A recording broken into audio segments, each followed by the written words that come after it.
Hey, everybody. Welcome to the first episode, the clunky first episode of the Vulgar Puritan podcast. I am your host, Josh Denny. And this is a project I've been working on for a while, putting a lot of thought into, kind of deciding how I wanted to do this, how I wanted the format to go, et cetera, et cetera. First of all, I just wanted to give a shout out to the band Hallowed. If you are a Gavin McInnes guy or a Sam Hyde guy, you probably know Hallowed as my buddy Ryan Rivera's band, but just awesome dudes. And you might also recognize their sound from my special, Goliath, which came out in 2024. So really, really awesome band, like regardless of if you jive with the subject matter, they're sort of like I guess you would call them like a Catholic Smiths.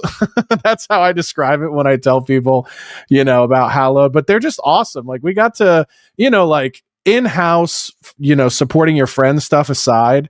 Like I think it was probably like spring 23 or maybe 24. I don't remember. God, I think it was like either fall of 23 or spring of 23. Ryan and the guys came out and played in LA at the end where I shot my special, and they were just awesome. Like, and it was kind of cool because I hadn't really been to like a local show in a long time. Like, you get to a point where you go to concerts and you go into like big stuff or whatever. And, it's been a lot of years, and I moved away from all my friends that played in like local bands and stuff in Minneapolis. So it had been a long time since I'd been to like a local show or like a small show. Dude, it was just awesome. And they were so good live, like really fun. You wouldn't think that if you're going like, we're going to see a Catholic band, but it was the most fun. And just awesome tunes. Like I think the guys have like 4 records out now. But yeah, I talked to Dan, the singer and the front man, if you will, about doing music for Goliath, and we used a couple of their tracks in Goliath, and he was nice enough to be like, yeah, use some tracks in the Vulgar Puritan podcast. And then yeah, so we're gonna have a religious themed podcast with Catholic music and Protestant views. No, it was pretty funny, but I just love them as a band, and I think they're awesome. And I don't think you have to be Catholic to dig them. So check them out. Go check out Hallowed. Listen to their music. And this is just me trying to be a good friend at the top of the show and plug my buddy's music that I think is pretty awesome. And it's kind of cool to like, I don't know. I think anytime anybody can put their faith into their art, it's pretty badass. If you think about all the amazing works throughout human history of like cathedrals and architecture and music and plays and all these things that were written, if they weren't written for broads, they were written for God.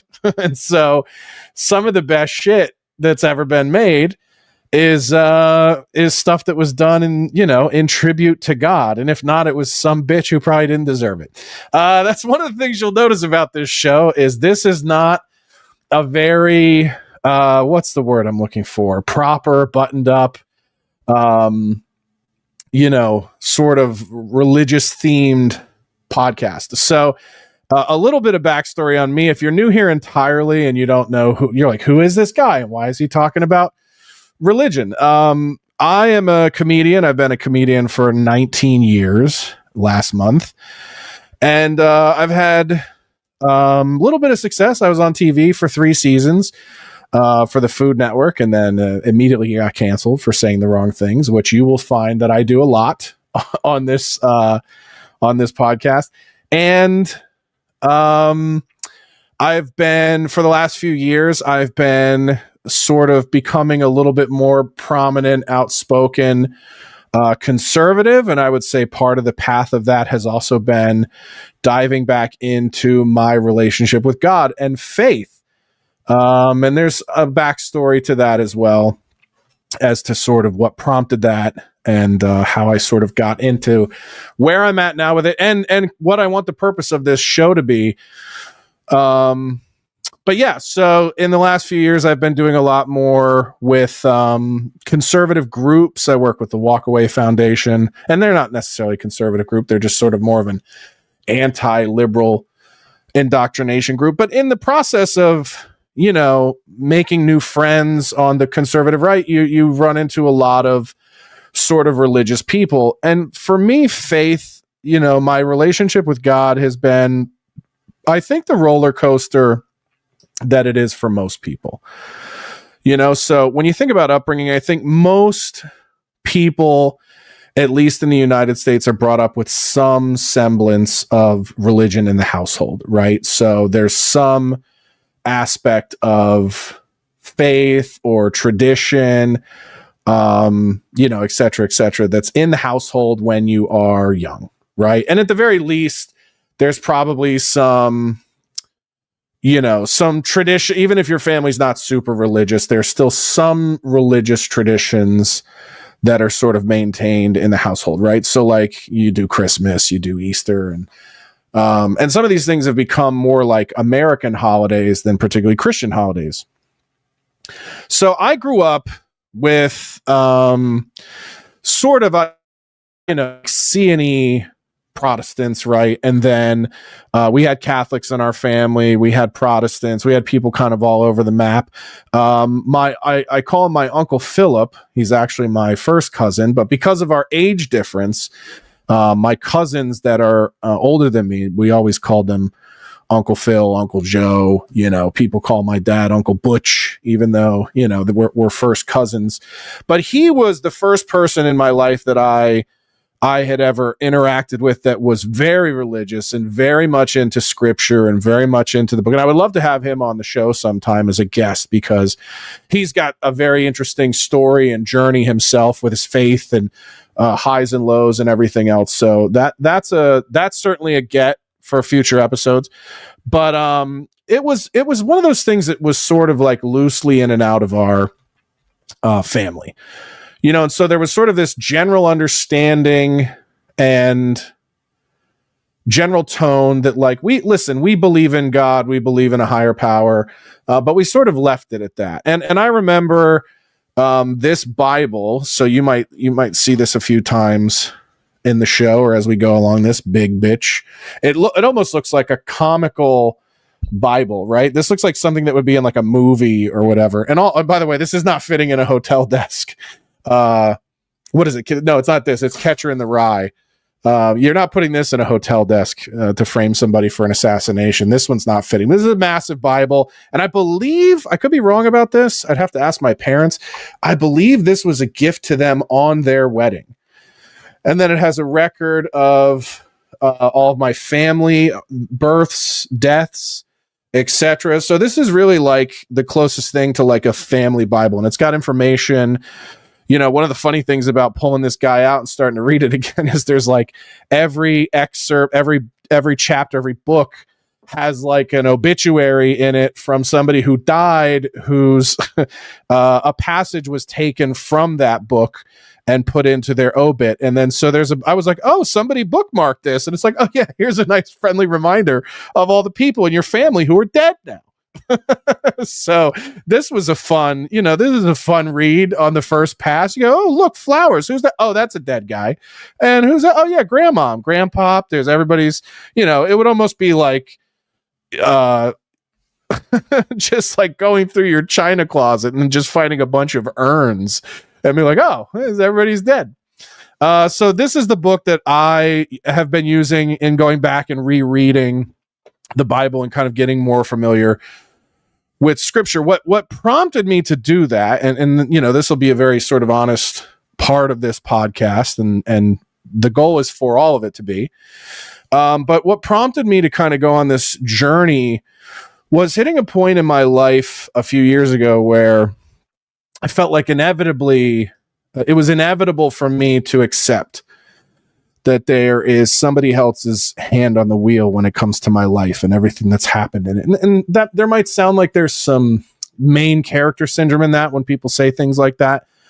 But for me, it really was like this undeniable thing of like, wow, everything in my life that has happened, good or bad, has kind of led me right to where I am.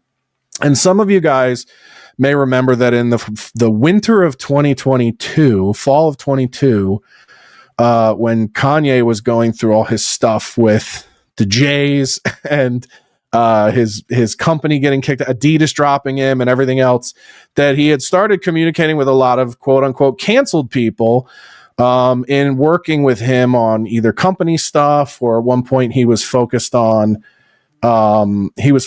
political ambitions.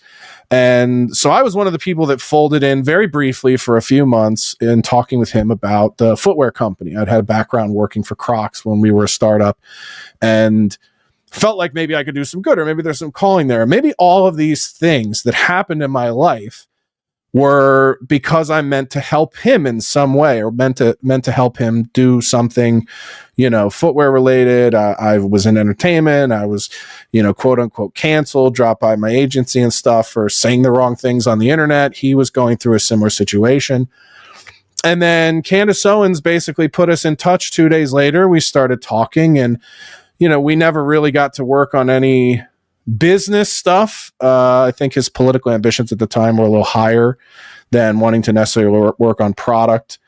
But I made some great friends out of it. And he and I had, a few conversations, really, really good ones about faith and God and family and humility and some other things that I really valued.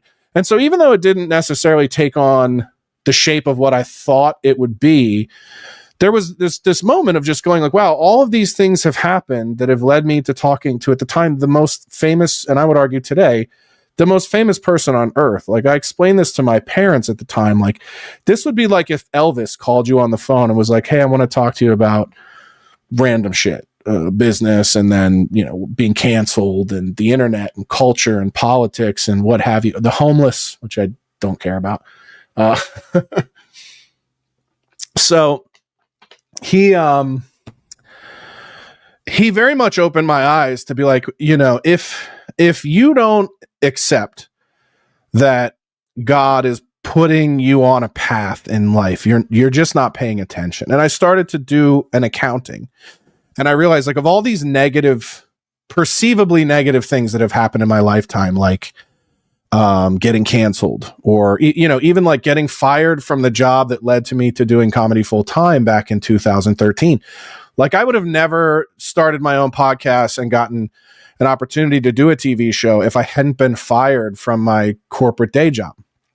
And so that felt like a really tough thing at the time. It was very financially limiting. It was the most brutal period. I had just started a new relationship at the time, so it automatically went from me being in like a comfortable place to now being in this very vulnerable place with a new person who's like just attached themselves to your life and they're depending on you. Very tough time in my life. And then it led to some of the most amazing things. Getting a TV show on the Food Network, getting to do that job for 3 seasons for almost 2 years, meeting amazing people doing that, meeting amazing business owners doing that, and just gaining a whole new appreciation for like how hard people work to serve you food every day, and good food. So yeah, it was a very kind of, in doing the accounting, you start to sort of realize like, wow, everything that perceivably has been bad in my life has also led to really great things. Even when that all ended and I went through the public cancellation process, or whatever, the public humiliation process, ritual, whatever you want to call it, that led to me meeting people like Gavin McInnes and Anthony Cumia, guys who I very much respect and have become, people I consider really good friends. And I've gotten to work with them and do cool stuff and meet their fans and so many cool people over the last few years. I met Ryan Rivera through Gavin, and he's become a really good, somebody I consider a really good friend. And then Ryan introduced me to Sam and the guys over there at MDE, Nick Rochefort and Charles and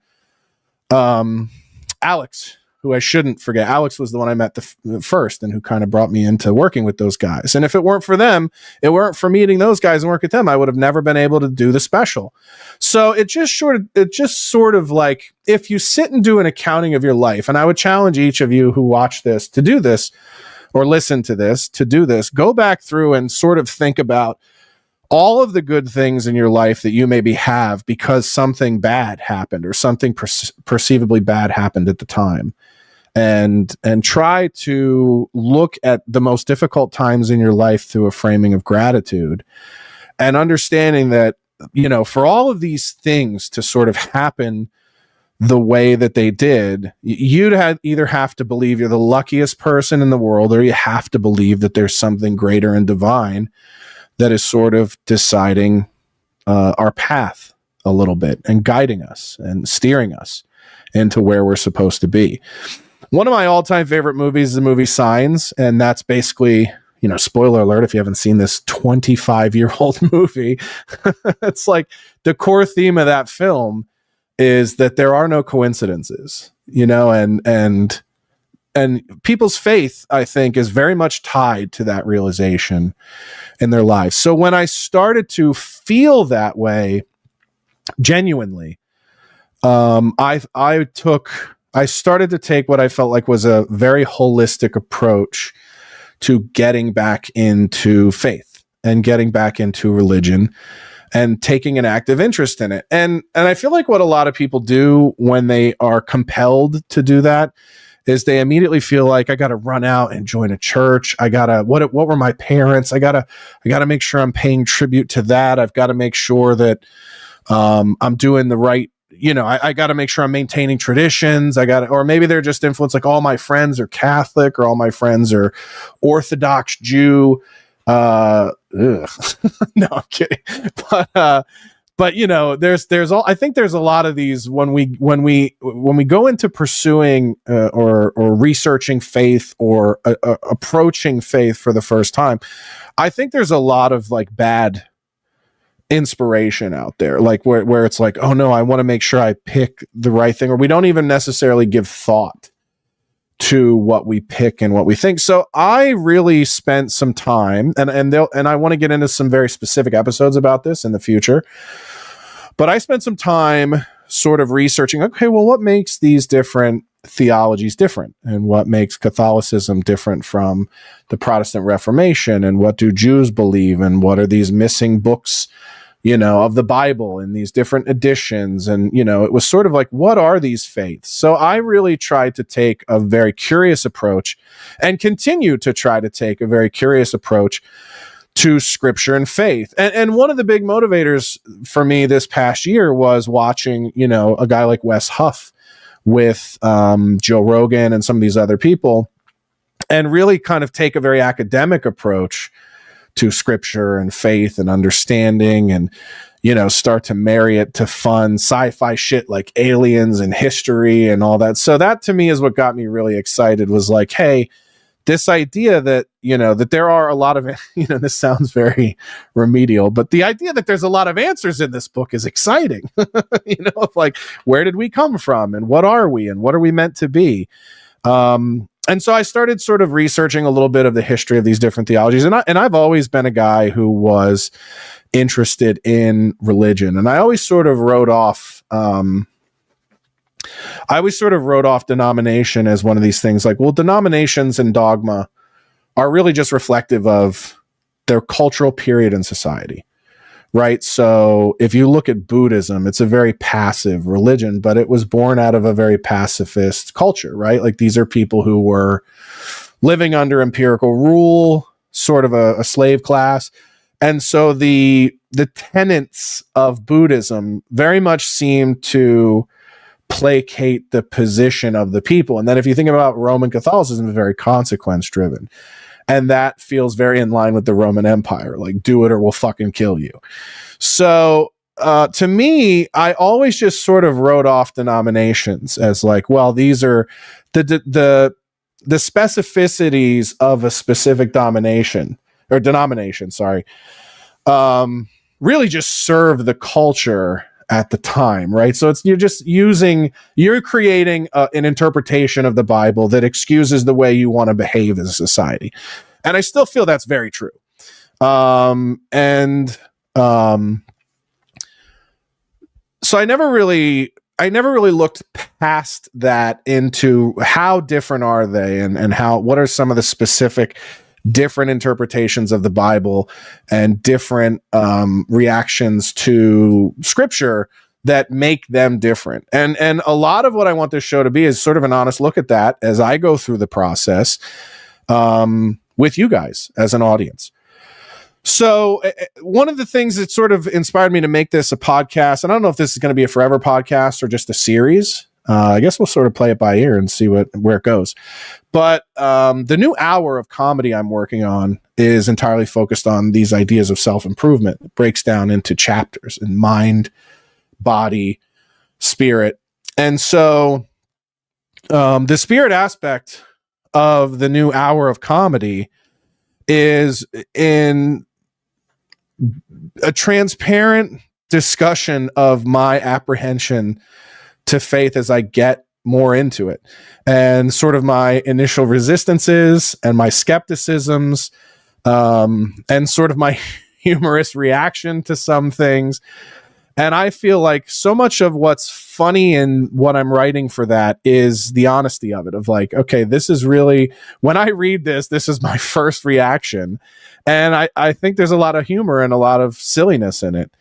And so I don't know that anybody has ever gone through the Bible with an unfiltered, unbiased lens with an audience to say like, what the fuck are they? And by the way, can we get an I know they say these are updated to like modern English, but can we get a fucking, oh, here's another obit. Can we get a fucking updated, can somebody go in and like, you know, modernize this to where it's readable to the average dude or chick? Like, so much of this stuff is still very old Englishy. And I think that's what turns a lot of people off. You know, it's like, what are these fucking words? It's, and that's it's a dense read, and it's very repetitious and it's very redundant. I mean, I get why a lot of people listen to it on tape and don't actually go in and read it. Because it's listen, they could have used with an editor. I think like somebody could have went through and said, listen, let's get to the fucking point here. Okay. Some of these are just long. We get it. Do we really need, like, is the construction of the earth really this many fucking pages? Give me the cliff note, like just the highlights for me. So, I think these are things that like the average person when reading the Bible, at least, when I read it when I was a kid, I remember thinking these things even as a kid of just like, I got to read this book. This is a lot. This is Moby Dick. What are we doing? And no whales get killed, or, that we know of, right? Like, I'm sure there is a whale story in this guy, but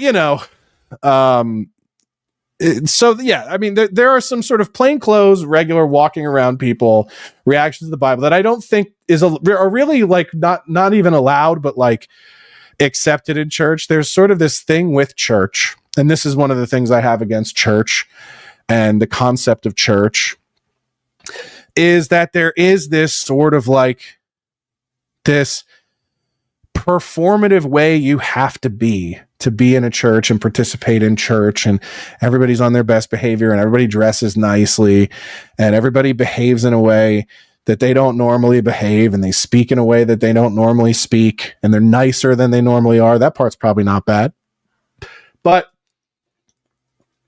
it's just dishonest.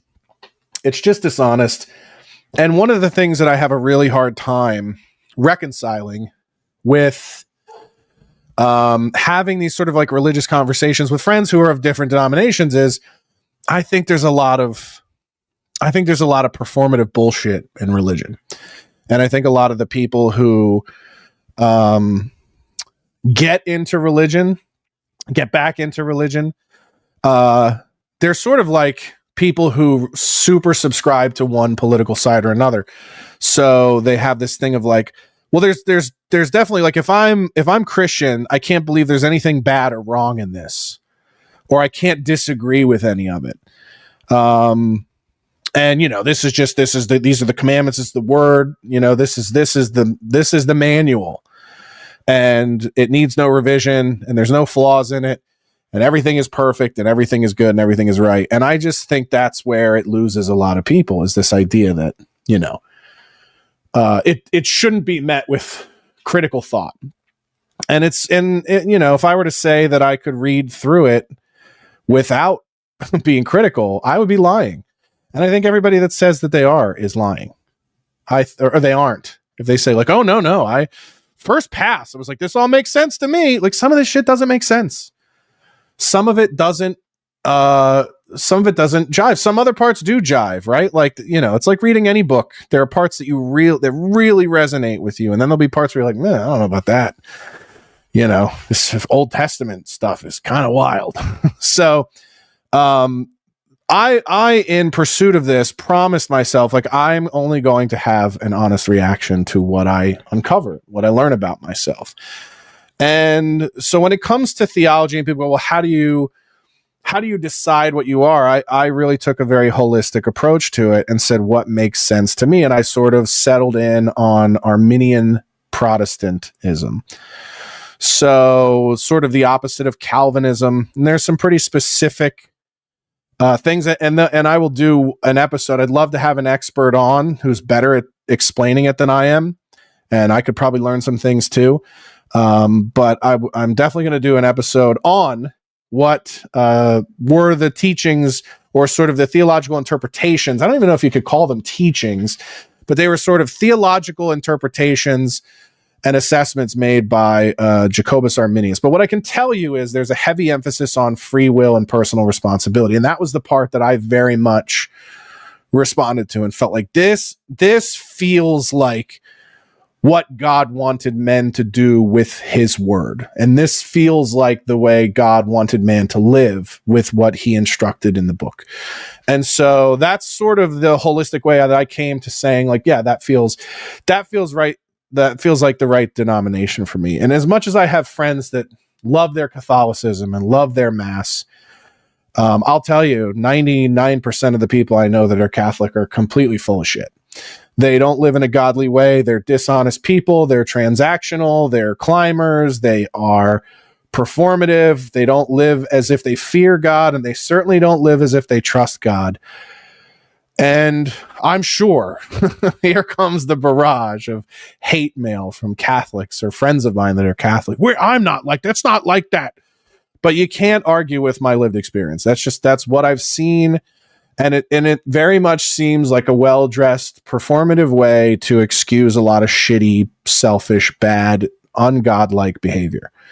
And so I've just, for that reason and for my upbringing, what I saw, what I still see to this day from people who are devout Catholics or claim to be devout Catholics, I can't get on board with it. And a big part of that is, the best man I know on earth, my old boss, Rob, who's a very good friend of mine, best man on earth I know, kindest man, truly the most generous human being I've ever met.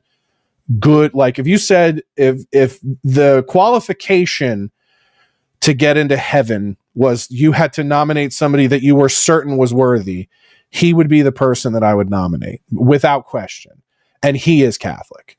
So you got one, as far as I know, but that he's the only one I know that's not absolutely full of shit about it. And so that's sort of my aversion to Catholicism. That it felt like a shoe that didn't fit right for me when sort of examining tenets of faith, and this idea that all can be forgiven. I don't know if I believe that. I don't know if I jive with that. And one of the things that'll be a fun thing for us to kind of go through on this show is very much my aversion to a lot of what's in the New Testament about forgiveness, and that's what I struggle with the most. I love God's early work, the vengeful, mean, spiteful God. He's my favorite, without question. He's, I like the Lannister God. I like the mean Daenerys Targaryen is stop doing gay shit or I'll flood the fucking earth God. That's what I like. I like the old, mean, hippie. Jesus comes along and he's like, look, dudes, I'll fucking smooth it over with the old man. All is forgiven. You guys are cool. do whatever, sin away, like, just say you're sorry, accept that I am the one true savior, and you guys can come on over whenever you want. You can come right on in the pearly gates. I'll give you the code. You can come in. I have a real hard time reconciling that, because in a lot of ways and listen, this is one of the things I sort of agree with the criticism of the New Testament the Jews have, just like, it's very feel good, and it feels less righteous. So, and as we get into the books and we spend episodes on books, and maybe even specific verses, and we go through this with some of the guests on the show, I'm excited to like have these conversations and keep having them with a lot of levity and fun and humor kind of weaved in and out, because otherwise I think it would just suck. I think this would be a very boring show and nobody would watch it. And listen, maybe it'll still be a boring show. Nobody will watch it, but I don't know any other way than to do this than to try to do it honestly and interpret it and talk about it the way that I genuinely react. So that's kind of what I'm excited to get into on the show. Let's see. I had some notes here written down. Atheist time. Yeah. So, to be very clear, I went through, and I've met this with some old longtime friends where they go like, oh, you're a religious guy now.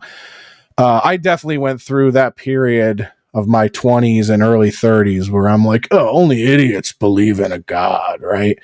And I think that's a natural part of the journey of faith is skepticism and doubt. And, and those things are talked about in the Bible as well. So yeah, I acknowledge that I went through a period in my time where I didn't believe. I didn't have a reason to. I wasn't doing the accounting, as I say, of all the things that you should be paying attention to that do inspire faith and do inspire you to believe and consider God and Christ and all that good stuff. So yeah, a couple things I want to talk about. I don't just want this show to be Bible study, although I think we will do that. I think that'll be something we'll do for like Patreon members only. And I mentioned this a minute ago, I hate church. I hate the idea of being preached to. I don't accept another man telling me what he thinks God meant. I think the much more intellectually exciting thing to do is to discuss it with other people. And so as this show builds and we do it regularly and we hopefully, get people interested in that want to participate in this. I do like the idea of like doing maybe like a Patreon stream that's sort of more like a study, and we pick a book and we just sort of discuss it. And, it can be fun. It can be serious. It could, it'll take on whatever shape it does. But that to me is much more interesting than church. And I don't know, maybe we'll do that. I don't know, maybe we'll do it on Sundays. It could be a fun church alternative for people, even for people who don't necessarily subscribe to a faith or commit to a faith or even necessarily believe yet. That's what I think it makes study so much more interesting than preaching. And listen, people that are great preachers, it's a fucking gift. Like I was telling somebody the other day, one of the best preachers I ever heard in my life is Steve Harvey. And I don't think he's an ordained minister. Maybe he is. But my God, if you have ever been to a Steve Harvey taping, or you have ever listened to that man just talk about God and about life and about purpose and meaning, it'll bring you to tears. I mean, that's a guy I would love to have on the show, because, I went to a taping of his a few years ago, and man, it was like around the time I went through the public canceling. It was like right after that. And the speech, or I would call it a sermon, the sermon he gave at the end of his taping, just to the general audience, felt like it was, and people talk about really good ministers and preachers having the ability to make you feel this way, but it felt like it was written for me. And it hit me like boom. I was fucked up from Steve Harvey. Silly Family Feuds, Steve Harvey, Uncle Baby Billy's Bible Bonkers, Steve Harvey fucking ripped my shit up. And just I was like, damn, dude, like he he like zeroed in on exactly where I was in my life at that moment and how to pull out of it. And so, yeah, I definitely recognize that that's a tremendous gift and a power. But I also, listen, there's a lot of motherfuckers out there who are using that gift and power to buy private jets and a bunch of other shit that I don't even think God was like thinking about when he said, upon this rock, thy church shall be built, or what, you know, I'm sure somebody will be like, that's not the exact translation. But I don't think he was talking about like, and also, dog, if you could maybe, if there's extra, get yourself a fucking plane to fly around and some, you know, some Land Rovers, you know, some Mercedes Benz. I don't think that was in the plan. I don't think Christ was like, boy, I really can't wait for the Creflo dollars of the world to exploit my name for their own wealth. So yeah, I definitely love the idea of this, of part of the show evolving into that. The main show will be some examinations of specific books, and kind of talking about those texts, and then you know, throughout the show at the end we'll open it up to like comments and questions and things like that. I'm not looking at comments at all right now. I'll get to them at the end of the show, and that's the way we'll do it going forward. The guest shows will all be public and free. They'll be linked on the Patreon. You can check them out on the YouTube. You'll be able to listen to them on podcast feeds. And then the solo shows and Bible study streams and stuff like that, we'll do all that on Patreon for people who really want to be part of the thing. So yeah. And people go, oh, you're going to charge money for that after making fun of Creflo Dollar? Yes, I am. Just because I want to be able to take the time. I really want to be able to invest the time into it. And, you know, it's going to take me away from other work and things like that. And so I want to be able to really dedicate myself to it. And, it's cost a few bucks to take me away from work as a prostitute and a delivery man. I love that I love that thing out there too. Hey man, don't you deliver food? No. First of all, look at me. Okay. Like if I walk away from your door and you know I delivered you food, you're going to start counting nuggets. You're going to be like, not a chance. This guy didn't skimming off the top. I'm asking for trouble. If I show up with your food at the door, people are going to be like, this guy he's definitely skimming. And then they complain. Some's cold. You know, hey, there's ginger beard hairs on my milkshake, right? And then you get fired, and yeah, I never even went down that road. I was like, this is not good. And also the temptation, like I don't need to be driving somebody's food delivery, and then they're like, oh no, I got to run out for an emergency and cancel this, and oh no, I have 10 milkshakes in my car. What do I do? Like that, I don't need I don't need that temptation. Yeah, fun stuff. Let's see. Oh yeah. The Cromwell coat of arms. Somebody a couple of weeks ago on X, and maybe it was another podcast, was like, I don't understand what the purpose of the Cromwell coat of arms is on the podcast insignia. So if you don't know, Oliver Cromwell, very famous protector of the British Commonwealth, very, very much anti-Catholic crusader, committed Catholic genocide throughout the English countryside and most of Ireland. But that's sort of the Catholic interpretation of Cromwell's story. Again, another subject I would love to have an expert on to kind of talk more about. But the thing that interests me about Cromwell is you go back and you read some of his writings and everything.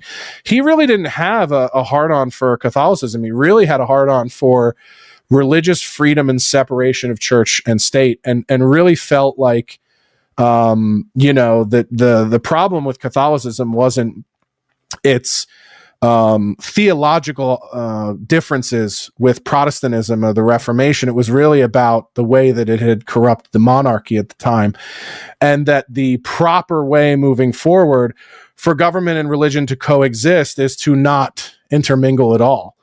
And so I really think of Cromwell as being symbolic in two ways. I think the way that Cromwell thought was very much the foundation for what became America.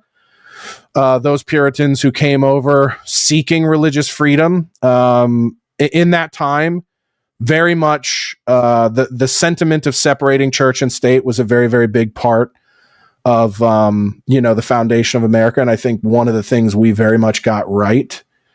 And again, my feelings on that change when it comes to certain issues, because there are times where you look at our society today and you go, man, maybe we should not have split church from state, because we're fucking it up a lot too.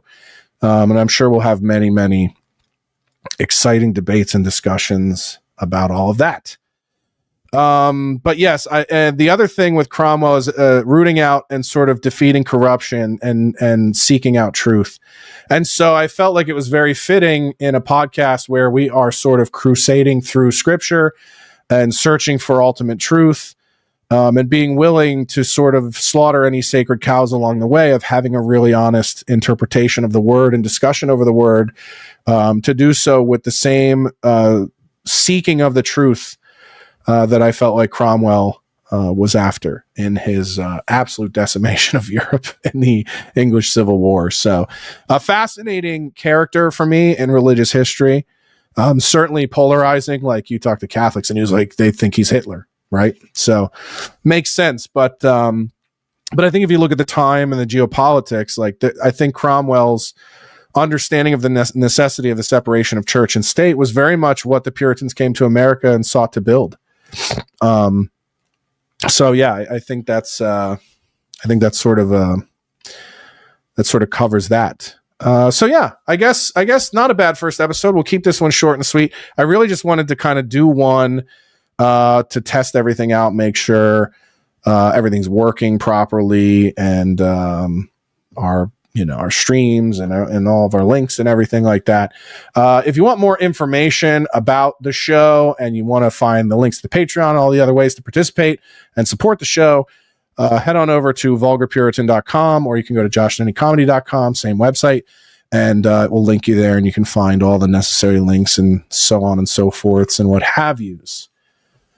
Yeah. So that's sort of where we're at. First episode. And I hope you guys come along for the ride. Like I said, this is there are no sort of like dumb questions. No stones we're unwilling to unturn. And one of the things or overturn, whatever the fuck, I don't know. But one of the things that I very much look forward to is sort of being someone who, when met with the opposition about what people claim to believe or what they really believe. And I say this all the time about debate. Like, people go, why don't you debate? You should debate this guy about this thing or debate this guy about that thing. I'm less interested in what people think. I'm way more interested in why they think what they think. And one thing you'll find is that in and of itself is a pretty good debate tactic, because most people who feel very strongly about something without cause will struggle to find meaning and reason and purpose behind what they claim to believe. So if you're debating somebody on something, the very first thing you should establish is like, why do you think that? Like, what is the origin story of that being your point of view?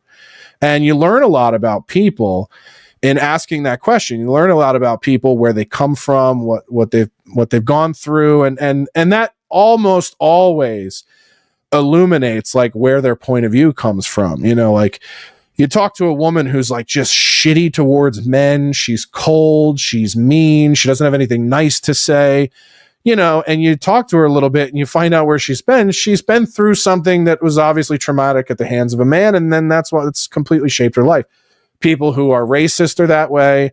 You talk to anybody who has like a real adamant, angry hatred for a certain race of people, and you're almost always going to find trauma at the origin of that story that's at the hands of someone who looks like that or who comes from that community or whatever. So I find that a lot of what makes people interesting is understanding less what they think and more why they think. And I'm very excited to do that with some of the religious folks on that from the internet and from social media, and that are very much part of the culture these days. So yeah, I hope you guys enjoy this show as we get into it and we do more and more of these. I will do these, hope to do these every week, and start to get into the study shows as soon as this weekend. So that is the plan. And thank you guys who have tuned in so far for tuning in. Let's go to comments, see if we got anything that's worthy of going over. Let's see. Unbanned Josh Denny fan. I can't believe it's finally happening. Yeah, buddy. You've been waiting. Been waiting anxiously. Let's see. Oh, good question. Ban Josh Denny fan. Where does Big Spit rank? Second best, man. I don't know. I don't want to rank all my Catholic friends, but Big Spit's up there. Big Spit's a very good guy. And certainly not. I definitely wouldn't put him in the crowd of full of shit Catholics, for sure. He is very, but I think would be the first to tell you, like, flawed in his approach of like always doing, the right thing. Like, one of our favorite topics of discussion, and he will definitely be on an episode. One of our favorite topics of discussion are like the things that we're instructed to do by God that we really just can't. Like, it's like, oh, I cannot get my head around that one. That is tough. It is like the hardest thing. For whether it's forgiveness or some of the personal discipline things, or I think commandment wise we're pretty solid. It's not like Spit and I get together at a Bob's Big Boy and we're like, man, I've had so many murders this week. You know what I mean? Like, that's one of the commandments I'm really struggling with these days. It's little things, right? So coveting your neighbor's wives, like, we don't have any hot neighbors' wives in here. We're not doing that. We're not doing that one at all. So, we're good. We're good on a lot of those. But yes, he's not a bad Catholic. I just don't want to get into the, how do you rate them? I just can tell you most of the ones I met in my life, completely full of shit. Let's see. Nothing feel good about Jesus turning that guy to salt. See, I disagree. Those are the ones I dig. I like those. I like them. I like the mean God. I'm a big fan of the mean God. The hippie God. Kind of a pussy. Like, hippie God, Christ hippie God feels kind of like a fag sometimes. So, that's that's just my honest reaction to it. I read some of these things and I go, okay, all right, just some of the forgiveness in the Bible I really, really struggle with. And I remember this came up a lot with like when Erica Kirk like forgave the guy who shot Charlie, the kid who shot Charlie, or if you're a Candace Owens fan, the kid who shot Charlie, you know what I mean? Like, but I'm just saying, like, there's no way in fucking hell if somebody assassinates a person I committed to loving for the rest. Like, there are exes I can't fucking stand, that if somebody shot them, I would never forgive them, or I wouldn't be like, I have to have forgiveness in my heart to be, no. And I would have no problem going to my judgment day and being like, hey man, sorry, can't do it. You're better than me. That's why you run the place. Cause there's no fucking way that I would forgive that person for doing that to them. I don't forgive him, and Charlie wasn't my husband. So that's one I really, really struggle with.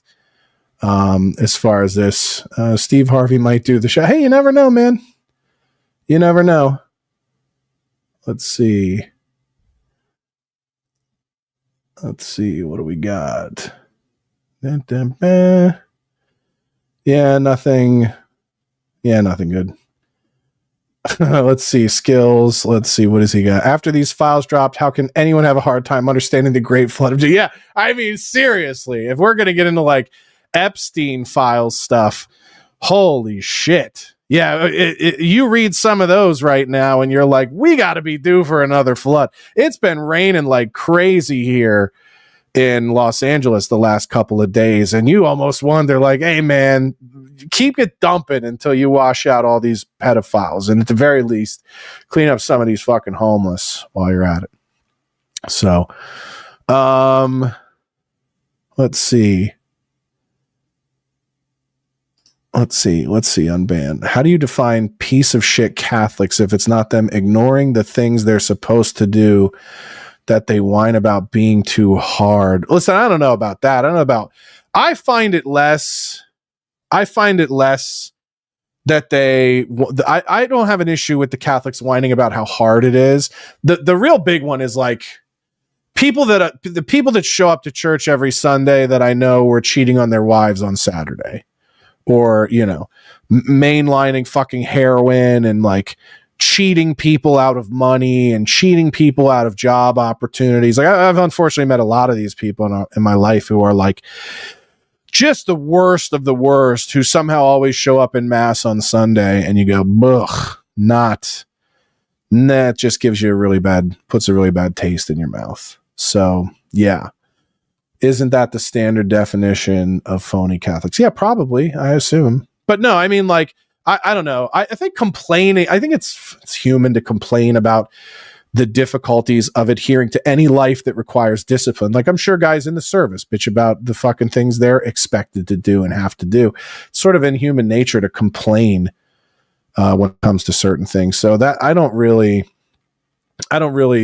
get too hung up on that stuff. It's more like really living in a way that's in sort of violation of what's in the scripture, what's in the commandments, and then sort of thinking that that confession is like a get out of jail free card for anything. And listen, there are a lot of people that when the molestation stuff came out of the Catholic Church, and we didn't even get into this, but this is a pretty big black eye. If you think so, it's a pretty big black eye on the organization. But like the idea that the fucking pedophilia in the Catholic Church had to be met with understanding and forgiveness. Sorry, can't do it. Can't do it. Could never do it. So that's a big one. Can't do it. And people, and you know, my Catholic friends, they love to defend it. They love to argue. It's only because they're settling and they're trying to do the right thing that the scope of, like, I bet it's just as bad in Protestant and Baptist churches and whatever. It's the idea that it should be met with anything other than a fucking I can't get my mind around it. And yeah, and that might make me not a good Christian. And I can own that. If the sin that I have of going to the afterlife is that I was unwilling to forgive pedophiles, I'll eat that one with the big guy. I'll go, hey dog, sorry, I can't let that one slide. There's a lot of shit I can let slide. Like, I didn't murder my ex for fucking all those black dudes, right? I let her go. I forgave. And I don't know if I'll forget, but I let it, I didn't murder her or any of the blacks. But I'm not forgiving the pedophiles either. Can't do that one. I can't do it. Sorry. I actually think if I did kill some pedophiles, that should fast track me to the front of the line in heaven. That should be like a front of the line pass. You should have a punch card, and every pedophile you successfully killed in your lifetime gets you further in front of the line. It's like an opposite of the Jewish one, which I think is the more you do opposite. I think the more, if you kill pedophiles, the latter. People are already trying to find whatever. So he says, yeah, respect to Carl for not denying Christ. Yeah, absolutely. Great. For sure. So yeah, but yeah, already some good stuff in here, guys. Some fervorous. We'll find the word. I'll look it up. Fervorous debate back and forth. Let's see. Skills. Not sure if Catholics cheat more often, but they have to apologize to more people when they are caught. This feels like it's very reflective of something that happened recently with a person I'm loosely friends with.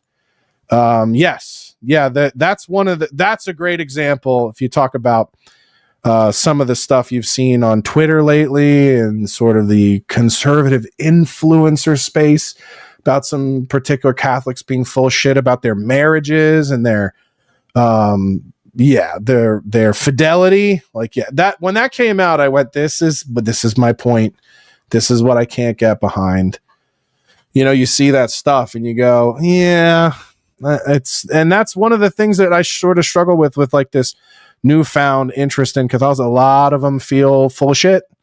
A lot of them feel like Catholicism is like an interesting costume to put on to automatically look like you're a better person, and just go like, no, this is so I'm the most conservative, and this is so I'm the most Christian. I'm Catholic. So yeah, that's sort of my ick to Catholicism. You know, the kid fucking and the cheating on your spouses and lying about it and pretending, you know, those are just some of my tiny objections to the Catholicism shit. Yes, Milo is doing some great exposés. 100%. Let's see. Oh yeah, unban Josh. Yeah, listen, unban. Did you find while you found Arminianism? I think you mean Arminianism to be your bag. Yeah, we'll do a whole episode on that, and I would love to have an expert come on and talk about Arminius's theological things. You know, a lot of the five reformations or five what are they, remonstrances? God, I'm choking under the gun here. The remonstrant 5 points of remonstrance. They're not remonstrants like TS, remonstrance, ANCE. But yeah, so sort of the general basis of Arminius's points of remonstrance: conditional election. God elects or saves individuals based on his foreknowledge of their faith in Jesus Christ, not solely on an arbitrary, unconditional decree. This is sort of the opposite of Calvinism, where Calvinism believes in sort of predestination, the idea that there's an elect, there are chosen people who are to be saved, and there's nothing you can do in life to gain favor or to earn your way into heaven. It's just you either are or you aren't. And some people argue over the semantics of the difference between Calvinism and Arminianism, in the sense that, like, well, they both sort of believe that it's predetermined, but they believe God just knows you'll choose him versus God picked you and then you'll choose him. Like, there is a lot of, I feel like, semantic bullshit between the two of the distinction. But basically, if you ask me, like, what do you think? I think you earn your way into heaven based off the way you behave on earth. I think that's it. And I don't think there's any amount of saying you believe that forgives being a shitty human being, or should. And I don't think there's like some elitist, you know, high priority group that God was like, these are my people, these are the chosen people, and they're in. Everybody else can go fuck themselves. There's nothing they can do to sort of earn their way into heaven. I don't agree with that. And again, you know, that goes into the second point of remonstrance: unlimited universal atonement. You know, Christ died for all people and every person, although only believers actually receive the forgiveness of sins. You know, and then it's interesting when you bring that up with Catholics, sometimes they will argue that point with you. They're no, forgiveness is for everybody, even the ones that don't believe. So you'll hear different sort of opinion based on the scripture from people as well, right? Like, you'll hear some people go like, no, he died for everybody, even the non-believers. Article 3, total depravity, human ability. Humans cannot do any saving good, such as saving faith on their own. They must be born again through Christ by the Holy Spirit. Again, very vague and ambiguous. What does that mean? How do you do it? What is the correct path? And this is where a lot of the later, so like the problem with Arminius's basics is that he died before he could really put out any works of like, this is the shit, right? So then John Wesley and all these other people, Martin Luther, they all sort of took elements of this that they liked and parts of Calvinism that they liked, and then they kind of fucked them all together into these different denominations of Baptist, Methodist, Wesleyan. So a lot of those sort of Protestant things actually borrow from both Catholicism and Calvinism in some of the ways that they are structured, where you're just like, well, this isn't really Protestant in nature either. The big one for me, though, is resistible grace and conditional perseverance. So Articles 4 and 5, while grace is necessary for salvation, it is not irresistible. Individuals can resist and reject the grace of God. I think we know that, right? I think we know people cannot believe, they can choose to ignore what are, in my view, like the obvious signs of the existence of God. Like, you can just go like, nah, that's weather, or that's this, or that's that. That's not anything legit. So I think that's obvious one. Like that makes sense to me. And then great, Article 5, grace is sufficient to assist the faithful, but is not immediately clear if believers can fall away from grace, a point they're required for this. So even in the five points of remonstrance, there's sort of like some TBDs of like, we haven't all the way fully, arrived at our point of view on this stuff. And I think that's one of the initial things about Arminius that's interesting, is that like, I think he was asking a lot of the right questions. And then unfortunately, because of his death, a lot of other people stepped in and filled in their own answers. And that split off into a million other versions and interpretations of even his interpretation. So the history of that stuff is very interesting to me. I think the reason why I sort of stop when people go, what are you? I kind of stop at Arminius and don't go into, I guess Wesleyan would probably be the closest in adherence of what I think and believe. But even in Wesleyan faith, there's some things that go, that doesn't feel like it's in the nature of the questioning that was taking place from Arminius. So to me, again, like Arminius represents the taking a look at the scripture with sort of a reinterpretation. And Wes Huff talked about this, a guy I would love to do a pod with, but talked about even like the Aramaic interpretations of Upon This Rock, that famous piece, that the whole Catholic Church is sort of built on the interpretation of that. And he said, well, the word for Peter and the word for rock was the same word, Cephas. So, was a church intended to be constructed on a rock, on this geological place in the earth? Or did he mean upon you, meaning go and speak the gospel and the word of God? And that there's a huge divergence with what Catholics believe is the correct interpretation and what Protestants believe is the correct interpretation. So I just think the fact that Christ was hanging out with whores and poors and not senators and politicians and kings and queens tells you that I don't think he intended at any point for the Catholic Church to become a corporation that amasses tremendous wealth. That just doesn't feel like his bag. You know what I mean? And that's just kind of a surface level thing. But good stuff. Good questions, guys. We'll get, and again, feel free to email me any questions, ideas for episodes, or things that you would like to maybe have an episode specifically about. I would love to hear from you on that stuff. And I know some of you guys are trolling and being full of shit, but I really hope there's there's maybe some genuine interest out there from people like, hey, this is, scratching at my curiosity. And I'd love to know what you think about this, or I would love to share my thoughts on this. So by all means, jump in, share. Thanks for being a part of the conversation. And thanks for tuning in to the very first episode of The Vulgar Puritan.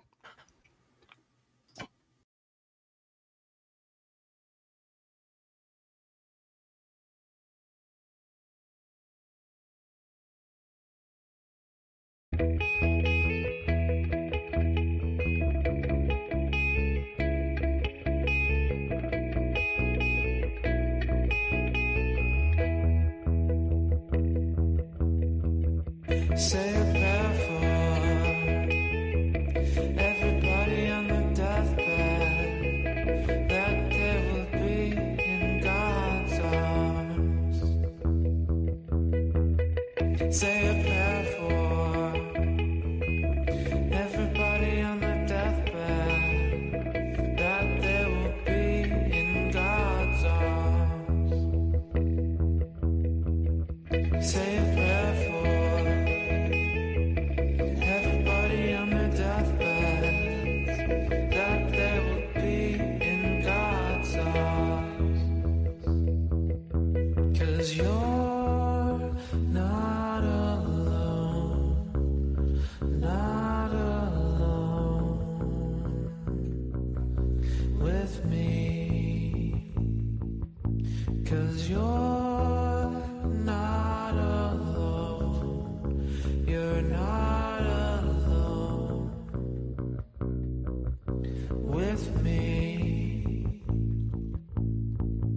say a prayer for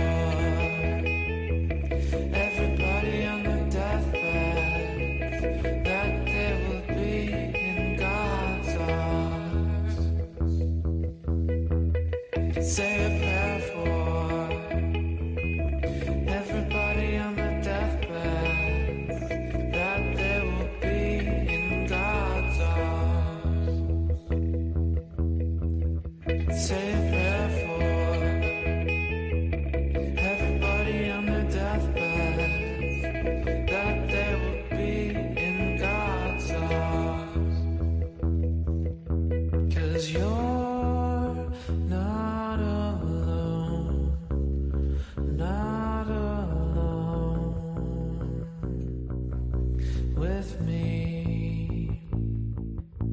'cause you're